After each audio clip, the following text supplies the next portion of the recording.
At 11, I began failing auditions on purpose after seeing my friend collapse on set. When I taught fellow kid actors about labor rights, my mom tried to have me institutionalized, offered a fake $25,000 reward, and sought conservatorship to force me back into grueling 19-hour workdays. Imagine chasing a dream your whole life, the kind of dazzling, spotlight-filled fantasy that promises everything, only to realize that dream is actually a gilded cage, built by the very people who claim to love you most. This isn't just a story about child stars. It's about a betrayal so deep, it forced a group of kids to fight back against an entire industry and reclaim their lives, one terrifying step at a time. For my family, child stardom wasn't just a goal. It was the ultimate destination, the shining peak. Land an agent? You were practically royalty. Book a commercial? You were validated, special, chosen. And me? I wanted it desperately, more than anything. But then I hit 11, and everything changed. That's when I saw what happened to Emma. She'd landed a Disney show, the kind of dream role everyone killed for. Only it quickly turned into a nightmare. 3 months in, I saw her, a little kid, practically chugging energy drinks just to keep her eyes open between takes. Her mom? She was busy buying a brand new Mercedes with the signing bonus while Emma was literally throwing up from sheer exhaustion in her trailer, out of sight. 6 months. That's all it took before Emma fainted right there on set. The producers dared to call it dehydration. But we all knew the truth. We all saw it. And that was the night. That was the exact moment I started deliberately, purposefully, flubbing my auditions. It wasn't because I couldn't nail them anymore. Believe me, I could. And it wasn't because I'd suddenly stopped wanting fame. No, it was because I started noticing something critical. The kids with smaller parts, the background players, they got to go home at a decent hour. They got to be kids. And I realized, with a chilling clarity, that surviving, truly living, mattered so much more than starring. The other kids? They just whispered, said I'd lost my edge, that I wasn't hungry enough. I didn't care. Not when I saw kids I used to compete against popping Adderall just to cram 40-page scripts overnight, or sobbing silently in bathroom stalls between takes, trying to hold themselves together. My mom, though, she didn't just not care about my slump. She ignored it. Actively. Every single morning, she'd drill me on sides until my throat burned raw, my voice hoarse from yelling lines. She'd make me practice crying on cue. How? By screaming at me, absolutely screaming, about how I was destroying our future, how those other girls were prettier, more talented, worked harder. It was relentless. She'd sign me up for these workshops, led by former child stars who'd been through the ringer. And what did they teach us? How to hide our exhaustion with layers of makeup. How to plaster on a smile, even when you were in the middle of a full-blown panic attack. I'd sit there, pen in hand, pretending to take diligent notes, acting like I still bought into the dream. But secretly, I was documenting every single horror story they accidentally let slip, every warning, every quiet confession. And then, when I was 13, I stumbled onto something life-changing. In the most random place imaginable, I overheard this production assistant, a PA, complaining to another crew member about blatant union violations. She was literally waving around some official-looking handbook. The moment she went to grab coffees, my heart pounding, I snapped a photo of every single page with my phone. Child labor laws, mandatory tutors, required trust funds, everything my mother had always sworn didn't apply to special kids like us.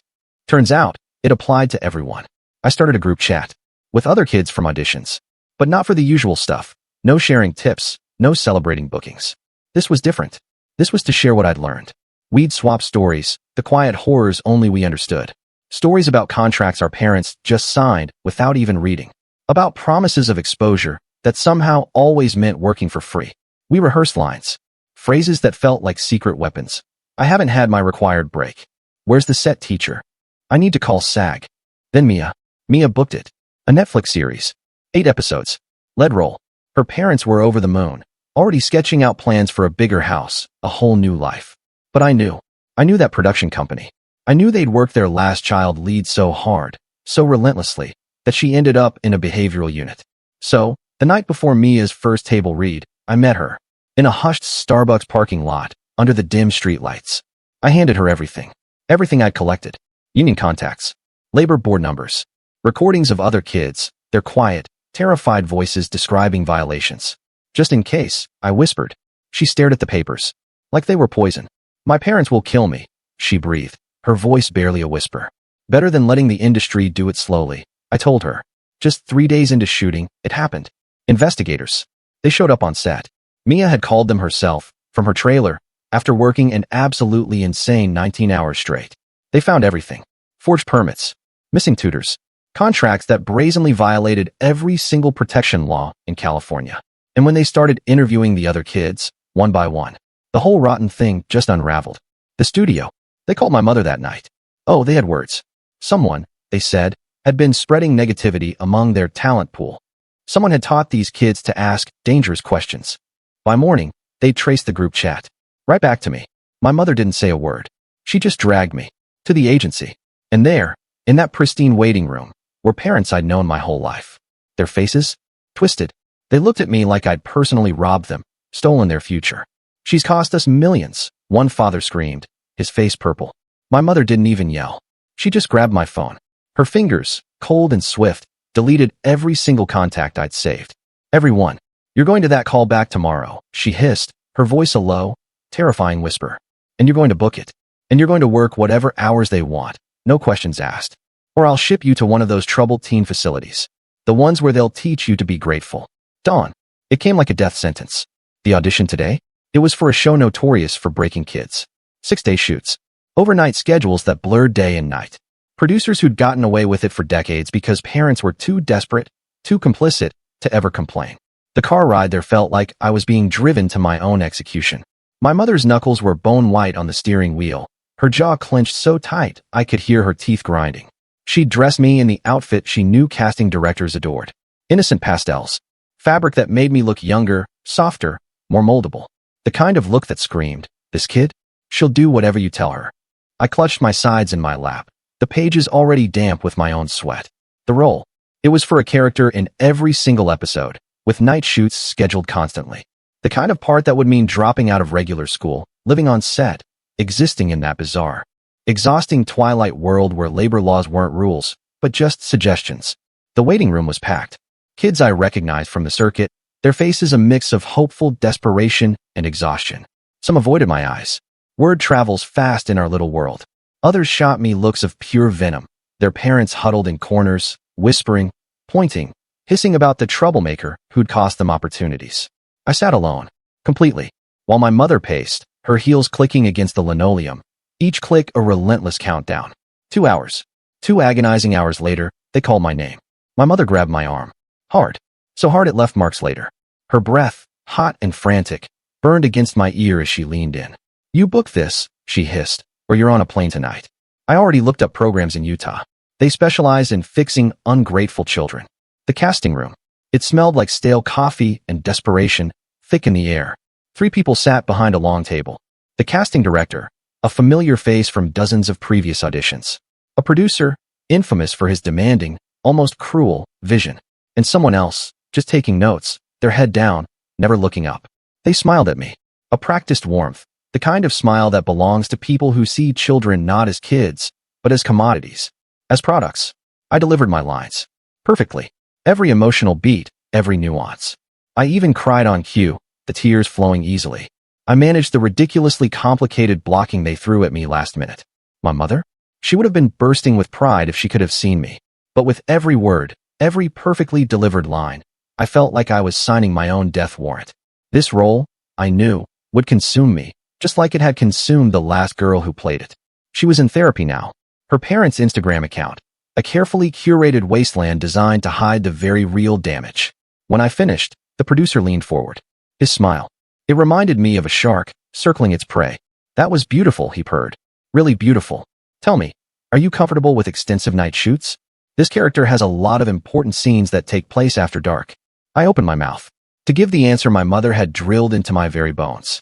The yes, absolutely. Whatever the production needs, the words that would seal my fate, condemn me to that twilight world. But something else came out instead. Something entirely different. What about the mandatory 8-hour turnaround between shoots? The temperature in that room. It dropped. Instantly. The casting director's practiced smile. It froze on her face. The producer's eyes narrowed, his sharp smile gone, replaced by something cold. Even the note-taker finally looked up, a flicker of surprise in their eyes. Excuse me, I heard the producer say. My voice, surprisingly steady, replied, California labor law requires 8 hours between the end of one shoot day and the start of another for minors.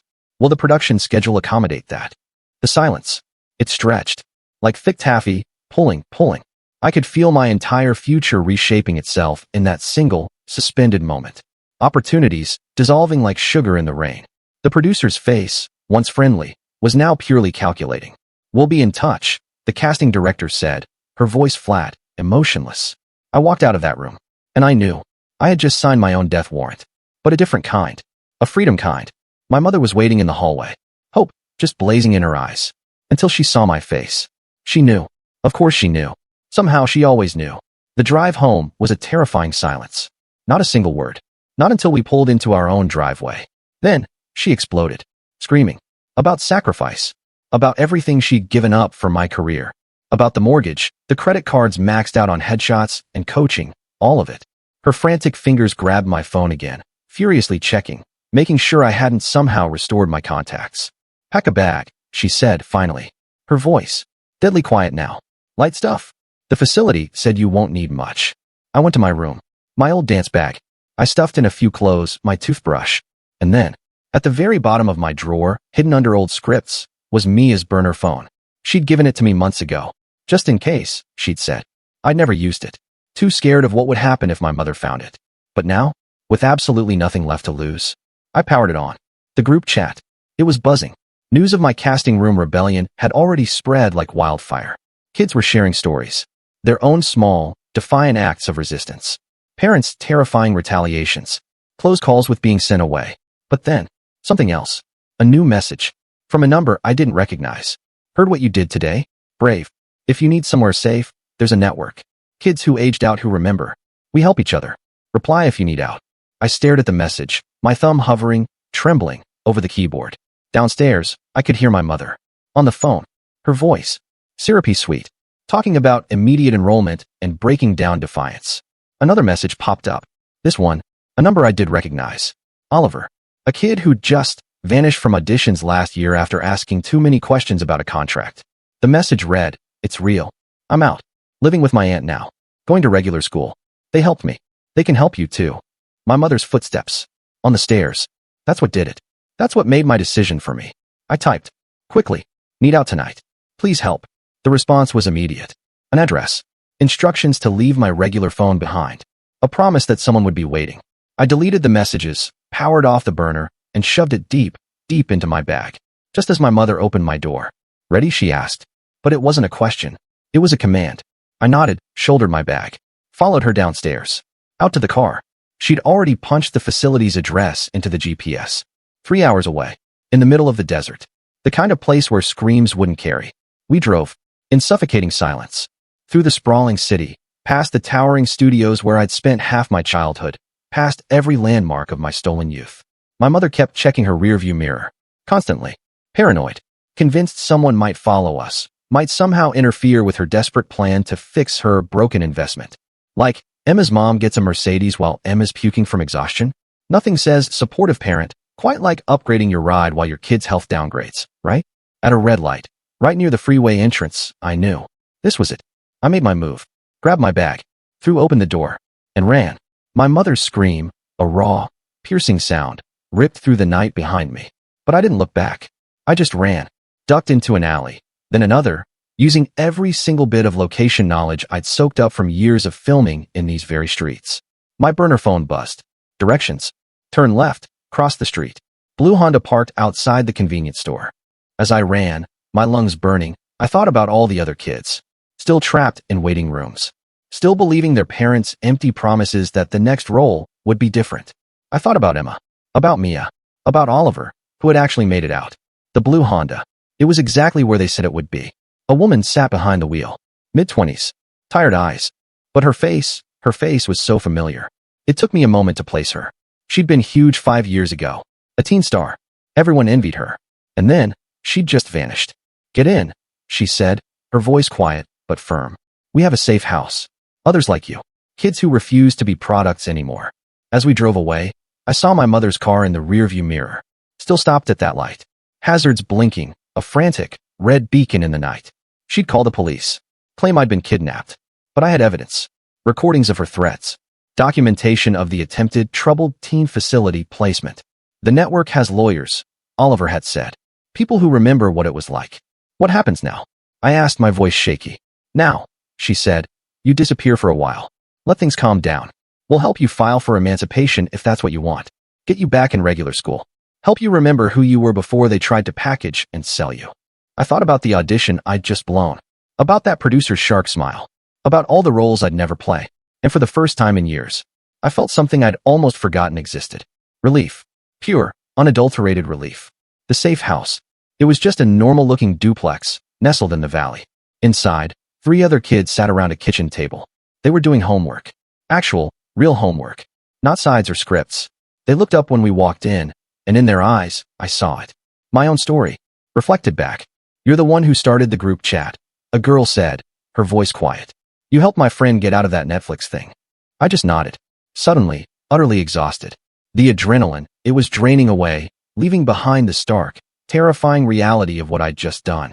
I was 13 years old, and I had just run away from home. My mother would never, ever forgive me. My career? It was over. Hey, the older girl who'd driven me, Victoria, said gently. It's okay to grieve it. Even the bad parts. It was still your life. That night, lying on a borrowed bed in a room I shared with 2 other runaways from the industry, I finally let myself cry. Not the perfect, practiced tears I'd perfected for auditions. No, these were real, ugly, healing sobs. For the childhood I'd lost. For the mother who had, without question, chosen money over me. For all the kids still trapped in that brutal, grinding machine. But also, for the first time in years, I cried with hope. Tomorrow I wouldn't have to wake up at dawn for some soul-crushing callback. Wouldn't have to practice emotions I didn't feel, pretend they were real. Wouldn't have to convince anyone that exhaustion was dedication, or that pure exploitation was some kind of golden opportunity. Tomorrow, I could just be a kid. A normal kid. The network. Over the next few days, I learned it was so much bigger than I'd ever imagined.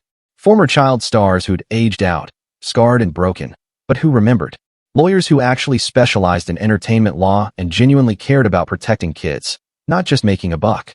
Therapists who understood the unique, twisted trauma of growing up as a product. They operated quietly, carefully, saving kids, one at a time, from an industry that chewed them up and spit them out like old gum. But my mother? Oh, she wasn't giving up. Not easily. The woman who ran the safe house showed me the missing person report.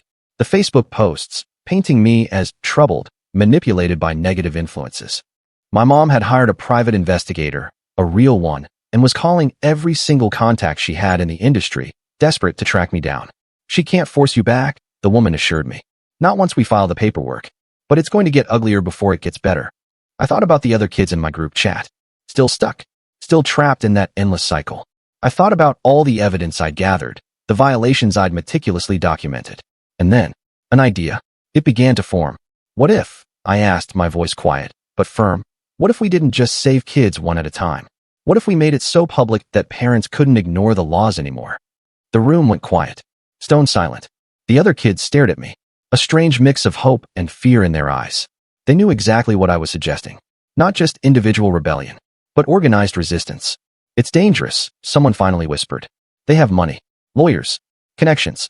But we have the truth, I countered. My voice stronger now. And we have each other. That night, I powered on the burner phone again. The group chat? It had exploded. More kids. More stories. More evidence. Parents were definitely getting nervous. Trying to shut us down. But we were finding ways to reconnect, always. The network that had saved me, that had given me a place to breathe, they started reaching out to others. Offering safe houses, legal help, a way out. But I knew, just running wasn't enough. Not when Emma was still fainting on sets, still trapped. Not when new, innocent kids were being signed up every single day by parents utterly blinded by dreams of fame and fortune. The system, it had to change. So, we started to plan. Our planning sessions? They happened after midnight. Long after the house parents thought we were sleeping soundly. We'd gather in the basement, phones on airplane mode, our voices barely above whispers. Victoria, the girl who'd driven me here, she had connections. Deep connections throughout the industry. She knew. She knew which productions were the absolute worst offenders, which casting directors turned a conveniently blind eye to violations, which parents had lost custody after their kids finally broke. Our first real move came through Daniel, a boy who'd aged out of commercials, but still had friends, trusted friends, on active sets. He passed the word. Document everything.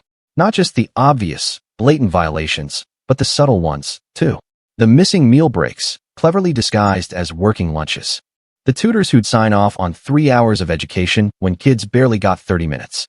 The way productions would schedule rehearsals that weren't technically work hours but still demanded full, exhausting performance. Within days, the evidence started flooding in. Photos of call sheets showing horrifying 14-hour days for 8-year-olds. Recordings of parents, their voices cold, coaching their kids to lie about feeling sick. Contracts with clauses buried on page 40, clauses that completely signed away basic protections. I organized everything. Folders, cross-referenced with labor codes. Built a database so comprehensive, it would make any investigator's job ridiculously simple. Every piece a weapon. My mother's hunt for me. It intensified. Drastically. Victoria showed me posts. Spreading like a virus through parent Facebook groups. Rewards offered for information. Accusations that I'd been brainwashed by jealous former stars. Photos of me from when I was younger, innocent, smiling at premieres, with captions that screamed about how happy I'd been before outsiders corrupted me. She'd even started a blog. A blog about parents' rights, painting herself as some kind of victim of cancel culture, trying to destroy the entertainment industry. It was sickening. The other kids at the safe house. They had their own battles, their own wounds. Some were fighting brutal emancipation cases. Others were desperately trying to recover earnings their parents had just spent. We supported each other.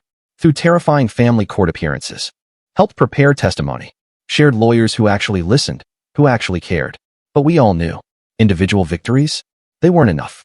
And then, Bert arrived. 15 years old. Fresh off a streaming series that had quite literally worked him into exhaustion-induced seizures. Seizures. And his parents? They had already signed him up for another season. While he was still in the hospital, the network brought him to us in the dead of night. His hands were shaking so badly, he couldn't even hold a glass of water. Bert's story. It didn't just light a fire under our planning. It ignited an inferno. He had footage, on his phone, of other kids on his set, some as young as 6, working until they literally fell asleep standing up. Directors yelling, screaming at children for forgetting lines after 16-hour days. Parents, their own parents, dosing their kids with energy drinks mixed with prescription stimulants. All of it, happening on a production that marketed itself as family-friendly content. It was vile. We decided we'd start with his show. It was currently filming, which meant active, ongoing violations. Violations we could document. In real time, we could catch them red-handed. Victoria immediately reached out to her contacts. Still working as PAs and crew members. Many of them remembered their own quiet discomfort watching these children being pushed, twisted, beyond all human limits. But they'd been afraid to speak up. Now, they were ready. They were willing to help. The production Bert was on, they were filming overnight shoots all week. Through our network, we discovered they'd scheduled a 6-year-old. For a 2 a.m. call time, planning to keep her on set until noon. 12 hours. No tutor scheduled. No meal breaks. Just 10 brutal hours of a kindergartner performing raw, emotional scenes while her mother, somewhere off camera, probably counted the fat paycheck. I messaged kids I knew were on that production. Sent them the exact labor codes being violated. Gave them the words to use. Some were too scared, their parents hovering, monitoring their every breath. Others had their phones confiscated. But a brave few. They were ready to push back. The night of that overnight shoot, it was a masterpiece of defiance. 3 kids, independently, requested their mandated breaks, asked pointedly where the set teacher was, publicly called out the turnaround violations. The assistant director, flustered, tried to brush them off. But they held firm, unwavering. One girl, barely 10 years old, stood her ground when the director himself, a hulking figure, stomped over. She recited the law, word for word, while he turned absolutely purple with rage. By 4 a.m., the production was in utter chaos. They couldn't legally continue without addressing the violations. Parents were screaming at their own kids for being difficult. The producer? He was frantically on the phone with legal, trying to figure out damage control. And through it all, our inside contacts? They were documenting everything. Every furious shout. Every panicked whisper. Every single second. But we'd underestimated them. Underestimated how quickly they'd trace it back to us. By morning, parents were comparing notes. The kids who'd spoken up, they'd all used suspiciously similar language. Cited the same codes. And someone remembered seeing those exact phrases in my old group chat before my mother had forcibly deleted it. The blowback? It was swift and brutal. Parents started pulling their kids from any production where they suspected our influence. They formed their own countergroups, sharing strategies on how to keep their children focused and grateful. Some even hired social media managers, not to promote their kids, but to scrub any evidence of their exhaustion, their pain, from public view, to sanitize their suffering. Victoria, by the way, she just casually drops that she was huge 5 years ago, like we're supposed to pretend we don't remember her epic mall tour meltdown that pretty much made TMZ implode. Honestly, picking me up in a beat-up blue Honda probably is the most normal Tuesday afternoon activity for an ex-teen star. The industry. It was closing ranks. Fast. My mother, of course, appeared on a podcast for stage parents, tearfully describing how I'd been stolen from my bright future. She even revealed details about the Safe House network, though thankfully, she didn't know our exact location. She offered a $25,000 reward for my return. Money I knew, absolutely knew, she didn't have. The sheer, sickening debt she was willing to plunge into just to get her investment back, it made my stomach churn. Victoria moved me again after that, to a different safe house. This one, much further from the industry's heart. It was run by a quiet couple who had tragically lost their own daughter to an overdose after years of child acting. They had 2 other kids staying there, both fighting their own agonizing emancipation cases. We continued our work, but now, with a new level of caution. Then came the breakthrough. From the most unexpected source. A showrunner. Someone who'd built his entire career on kids' content. He reached out through Victoria. He'd been watching the chaos on his competitors' sets, seeing how productions were literally grinding to a halt when kids knew their rights, when they spoke up. But it was more than that. He'd been carrying guilt. For years. Guilt about what he'd witnessed, what he'd allowed. And he offered us something invaluable. Insider knowledge. The real intel. How productions systematically circumvented regulations. The shadowy shell companies they created to dodge union oversight. The way they'd film in states with weaker protections, then conveniently edit everything in California. How they'd classify clear, mandatory work hours as voluntary rehearsals or chemistry reads. He gave us the actual roadmap. To every single loophole. We refined our entire approach. Now, instead of just teaching kids how to cite violations, we created comprehensive, easy-to-understand guides for every nightmare scenario. What to do when they tried to extend your hours. How to document unpaid rehearsals. The terrifying difference between actual, legally mandated education time and the joke of fake tutoring. We made it simple, accessible, and crucially, harder to trace back to any single source. Our network? It expanded its distribution. Former child stars with massive social media followings started sharing the information, carefully worded, of course, to avoid immediate lawsuits. Crew members. They started leaking call sheets, exposing the blatant violations. Parents who'd lost custody of their kids, the truly broken ones, they became vocal, publicly sharing their court documents, bravely exposing the industry's rotten practices. My mother's campaign. It escalated, too. Hard. She hired a private investigator, a real one, who started showing up at auditions, subtly questioning kids about whether they'd heard from me. She created an entire website, plastered with my childhood photos, painting this sickening picture of a happy child star who'd been corrupted by bitter has-beens. And then, she tried to get conservatorship, claiming I was mentally incompetent to make my own decisions. That legal filing. That was the last straw. Reading her claims that I suffered from delusions, that my simple resistance to acting was some twisted form of mental illness, that she needed control of my future earnings to protect me from myself. I realized she would never stop, not until she'd utterly destroyed me or gotten exactly what she wanted. So, I started recording videos, not showing my face, not revealing my location, but sharing my story, talking about the workshops where we learned to hide bruises from costumes that were just too tight, the diet pills handed out like candy to keep us unnaturally thin, the insidious ways parents would punish us for not booking roles, withholding affection, food, even basic care. Each video, it was backed with evidence, documents, recordings made over years of careful, quiet observation. Victoria helped me edit them, meticulously, making absolutely sure nothing could be traced back to our current safe house.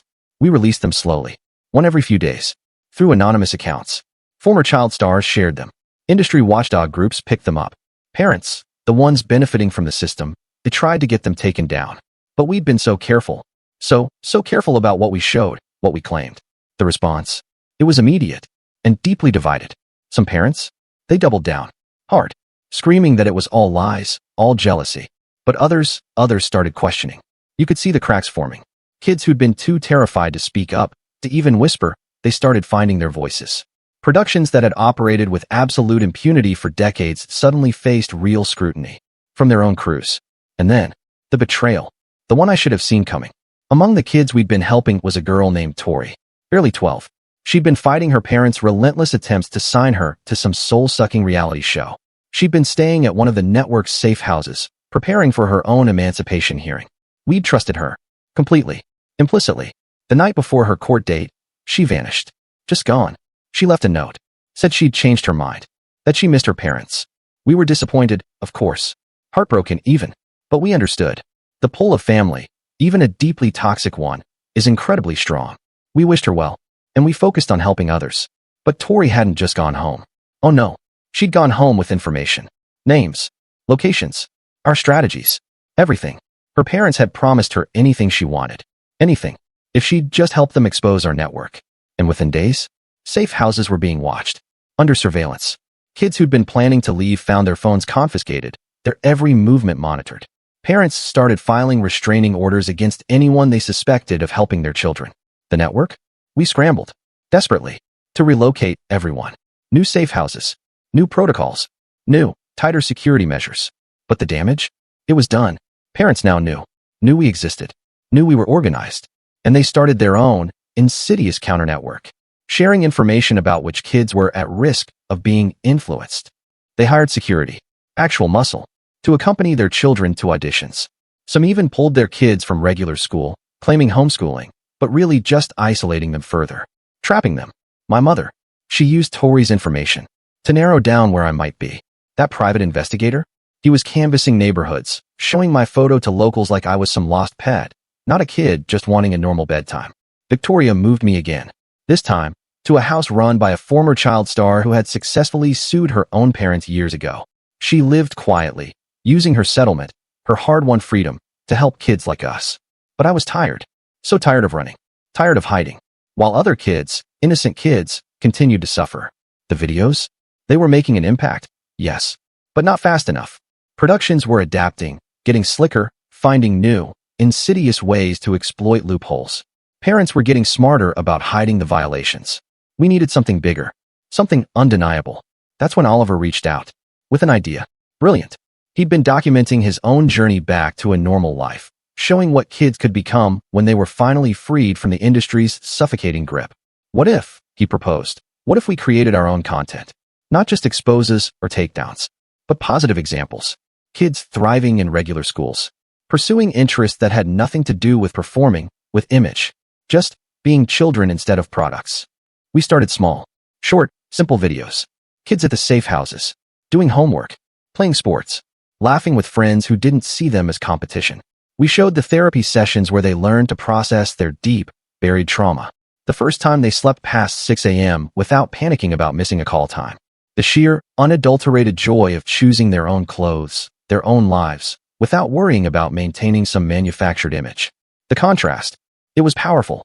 While stage parents were posting carefully curated updates about their kids' latest bookings, we showed kids learning to ride bikes because they'd never had time before. While the industry celebrated child star dedication, we showed kids discovering they loved science, or art, or music they played just for fun, not for auditions. My mother's response. Predictable. Utterly predictable. She claimed we were brainwashing children into mediocrity, that we were jealous failures trying to destroy dreams. She organized other parents, created counter-content, showing happy child actors living their dreams. But the strain? It showed. Kids with dark circles hidden under thick makeup, smiles that never quite reached their eyes, parents hovering, just off camera, coaching their children through every single word. The momentum? It was shifting, but slowly, too slowly. Kids were still being signed up every single day. Parents still believed they were one booking away from untold wealth and fame. The industry, it was still profiting, still feasting on children's exhaustion. We needed a breakthrough. And then, Bert, he made a decision that changed everything. He'd been meticulously documenting his recovery, showing the medical reports from his brutal seizures, the slow, painful therapy for his anxiety, the way his body was slowly, painstakingly healing from years of sheer abuse. And he decided to go public. Not anonymous videos, not hidden faces. His full story, his name attached. His parents, of course, tried to stop him, sent scathing cease and desist letters, threatened to sue for defamation. But Bert had kept everything. Every single contract they'd signed. Every text message, pushing him to work through crippling illness. Every single email prioritizing bookings over his actual health. His lawyer, one of the network's fiercest allies, made it crystal clear any lawsuit would only expose more damaging evidence. The night before Bert went public, I sat in my latest temporary room, thinking about what would come next. My mother? She would escalate. The industry? They would fight back. Harder. And more kids? They would suffer. While we battled for what felt like incremental, agonizing change. But then I thought about Emma. Still working. Still trapped, despite everything. About Mia, now fighting her own parents, publicly, bravely. About all the kids who'd found a flicker of strength just from knowing they weren't alone. Tomorrow would bring new challenges. My mother would undoubtedly find new, twisted ways to hunt me down. The industry would adapt its exploitation, getting even slicker. Parents would find fresh, horrifying justifications for sacrificing their children's well-being. But we had shown kids. We had shown them they had power. We'd given them the words to defend themselves. We'd created a community, a family, that valued their humanity over their earning potential. My burner phone, it buzzed, with messages. From kids finally ready to share their stories. From parents who'd realized, too late, what they'd done to their children. From crew members, finally willing to testify about the horrors they'd witnessed. The network? It was growing stronger, despite every desperate, insidious attempt to destroy it. Outside, Los Angeles glittered. A vast, sprawling city of false promises. Somewhere in those blinding lights, children were memorizing lines instead of sleeping. Parents were calculating potential earnings instead of considering their kids' happiness, their very souls. The machine. It was still running, still consuming young lives for profit. But we'd thrown wrenches in the gears. We'd taught kids to question, to resist, to value themselves far beyond their marketability. And tomorrow, when Bert's story went live, we would show the world what this industry truly cost. I pulled out a notebook, and I started writing. Not scripts or sides, but plans. Big plans. That private investigator showing photos at auditions like he's searching for a lost puppy instead of a kid who just wants normal bedtime hours. That's peak Hollywood detective work, right there. Ways to reach even more kids. Strategies to counter the parents' growing, hateful organization. Legal resources for those ready to fight. The work. It was far from over. In many ways, it was just beginning. But for the very first time since I'd started flubbing auditions at 11, I felt it. I felt like we were winning. Not in the shallow, hollow way my mother defined winning, with bookings and residuals and fleeting fame, but in the way that truly, deeply mattered. Kids were choosing themselves over their parents' warped dreams. They were learning they had worth beyond their ability to perform on cue. The safe house was quiet, but I knew, across the city, in other hidden homes, kids just like me, they were planning, they were hoping, they were healing. Tomorrow, it would undoubtedly bring new, vicious battles. My mother would devise fresh strategies to reclaim her investment. The industry would find new, insidious ways to exploit legal loopholes. But we'd be ready, because we'd learned the most profound, the most important lesson of all. We were more than just products. We were people, and no amount of money, no hollow promise of fame, no amount of parental pressure could ever change that fundamental, undeniable truth. The movement we'd started? It couldn't be stopped now. Too many kids had tasted real freedom. Too many had learned their fundamental rights. Too many had discovered life beyond soul-crushing auditions and endless call times. The industry that had consumed so many childhoods, it would have to change. Because we were changing the children it tried to consume. Bert's story. It went live at dawn.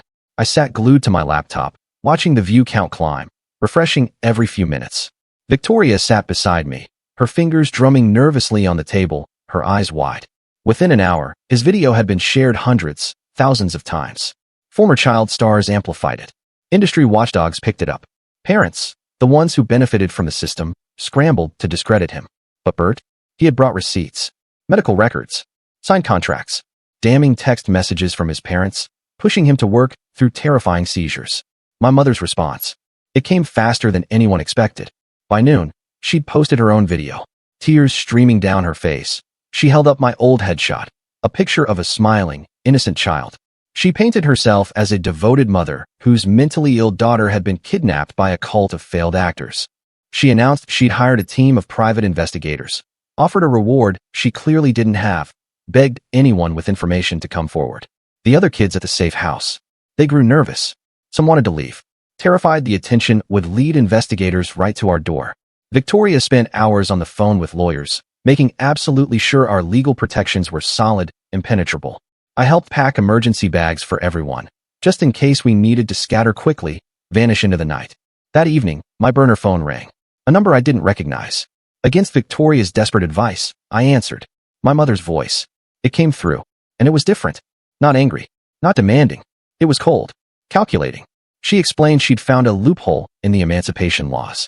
Since I'd supposedly been manipulated by adults with ulterior motives, she could claim I lacked capacity to make my own decisions. She'd already filed the paperwork. A hearing was scheduled for next week. If you don't show up, she said, her voice dripping with satisfaction, I win by default. If you do show up, I'll have you detained as a runaway. I hung up without responding, my hands shaking, trembling so hard I could barely hold the phone. Victoria immediately called our lawyer, who confirmed it. My mother had indeed filed. The paperwork was professionally done, citing my sudden personality change and rejection of previously enjoyed activities as damning evidence of mental incapacity. The network. It went into overdrive. Kids who'd successfully emancipated shared their battle-hardened strategies. Lawyers volunteered to help pro bono, no questions asked.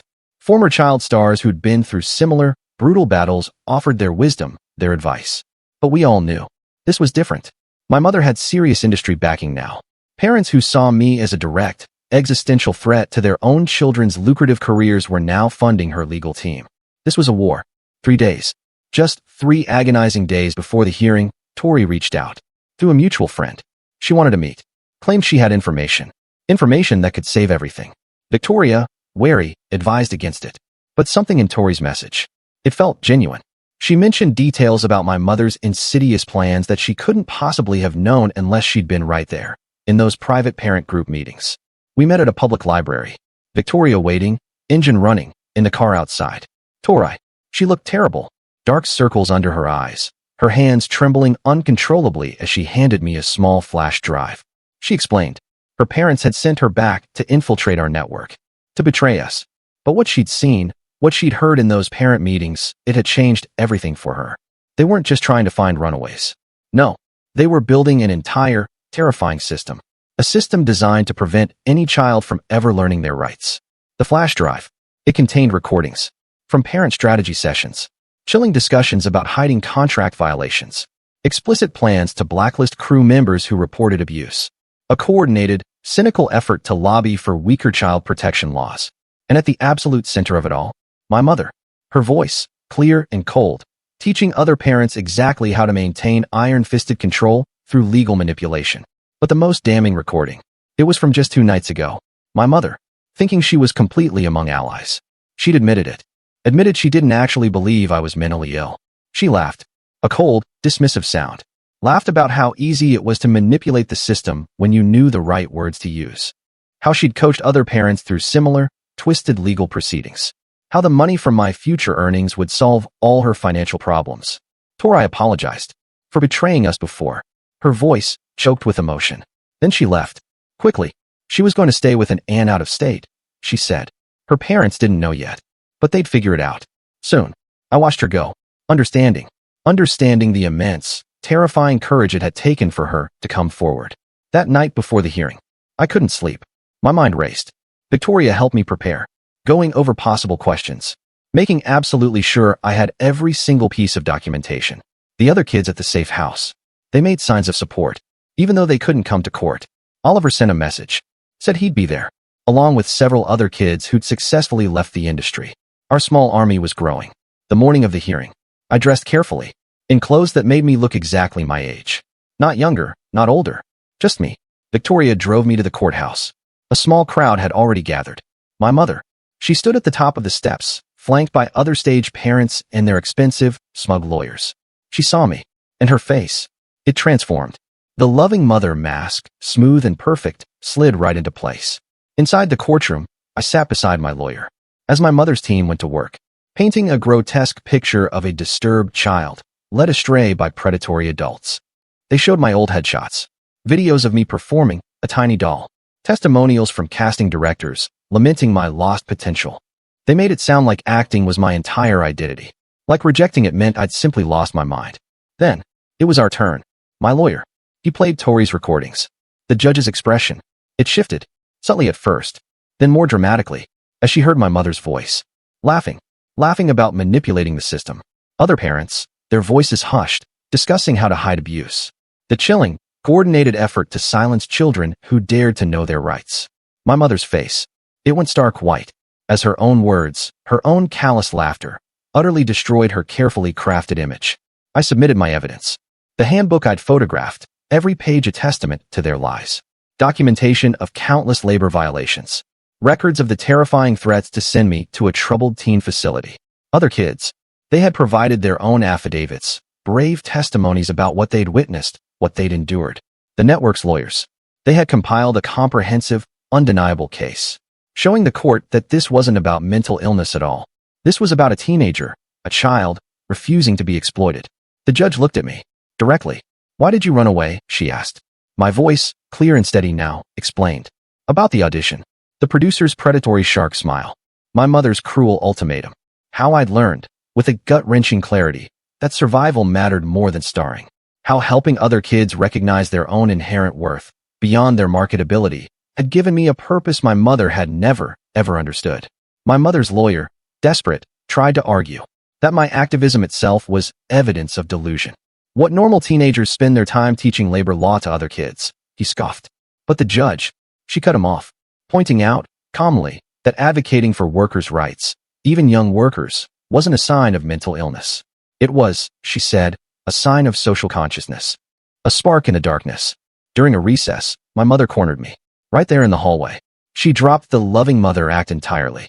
Her face twisted. She hissed about how I'd destroyed everything. How selfish I was to choose my own well-being over family financial stability. Victoria stepped between us, a silent shield. But I didn't need protection anymore. I looked at my mother, and for the first time, I saw her clearly. Not a monster, just a woman. So utterly blinded by desperation, so consumed by dreams of vicarious fame, that she'd sacrificed her own daughter's childhood. And for what? For nothing. When court resumed, the room was different. More people had arrived. Bert was there, walking slowly, but steadily, a quiet testament to his healing. Other kids from the network filled the gallery, a sea of young, hopeful faces. Parents who'd finally realized, too late, what they'd done to their children. Crew members who'd witnessed years of abuse but hadn't known how to help. The courtroom was packed.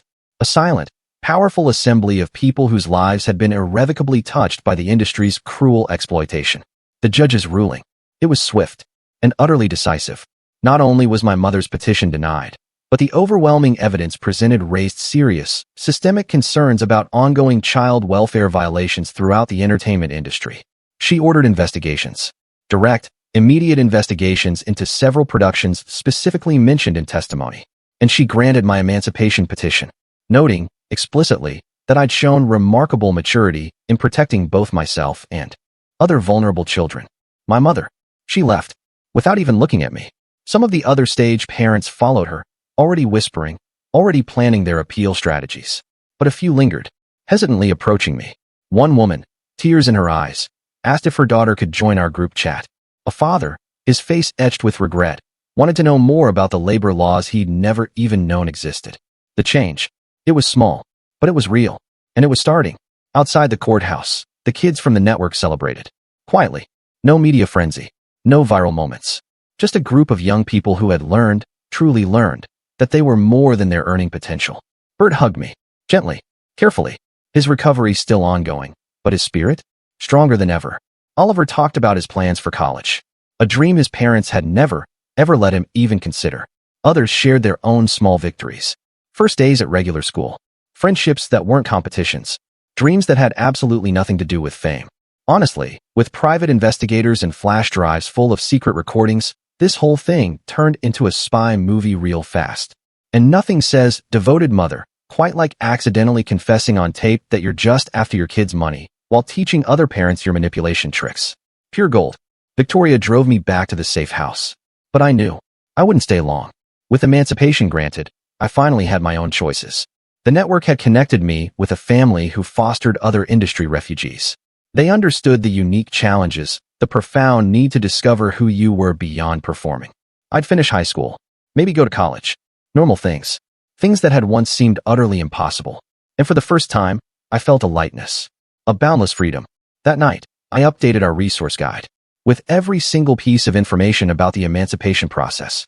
Kids reached out with questions, and I answered what I could. The work continued, one child at a time. No grand, sweeping revolution. No immediate industry-wide transformation. Just kids, learning they had rights. And adults. Adults who remembered their own brutal exploitation, helping however they possibly could. My phone buzzed. A message from Mia. She'd watched the hearing coverage, seen how many kids had shown up to support me. She was still fighting her own battles, still clawing her way out. But she felt less alone now. Emma had reached out, too, finally ready to talk about the unspeakable things she'd endured. The network? It was growing stronger, not through dramatic, flashy victories, but through quiet connections, shared knowledge, mutual, fierce support. I thought about my mother, probably at home, seething, planning her next desperate move. A part of me grieved for the relationship we'd never have. The trust shattered beyond repair. But I also felt free, in a way I hadn't since I was 11 years old. Watching Emma faint on set and realizing the true, devastating cost of dreams built on children's exhaustion. The entertainment industry? It would continue, consuming childhoods. Parents would still see dollar signs instead of their kids' well-being, their happiness, their very souls. But now, there were cracks in the system. Deep, undeniable fissures. Kids who knew their rights. Adults who remembered their own trauma and worked tirelessly to prevent it. Small, sacred safe spaces where children could just be children. I closed my laptop, looked around the room I'd called home for these chaotic, life-altering weeks. Tomorrow, I'd pack my things, move on, to the next chapter. Not as some failed child star, not as a troublemaker who'd cost parents millions, but as a teenager who had chosen her own worth, her own humanity, over others' profits. The path ahead, it was uncertain, terrifying even, but it was mine to walk, every step. Thanks for watching. See you guys in the next one.